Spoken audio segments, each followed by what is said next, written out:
Naam, hivi ndivyo kanisa langu hufanya.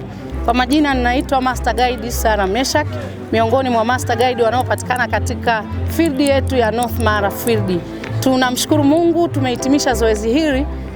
Ama kwa hakika imependeza sana. Lakini kipekee kabisa tuwashukuru viongozi wetu wa field, kwa kuanza na mwenyekiti wetu wa field ya North Mara. Huyu si mwingine bali ni mchungaji Bihangarama.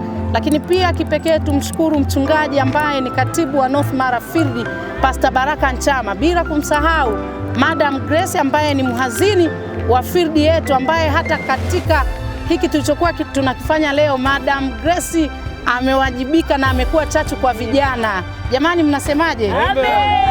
Viongozi wetu hawa bila kumsahau mkurugenzi wetu wa idara ya vijana Pastor Edward Elias, tunawashukuruni sana kuanzia ngazi ya juu kwa jinsi ambavyo walitukubalia kwa ajili ya kufika katika kambi hili, na vijana wamefurahi sana.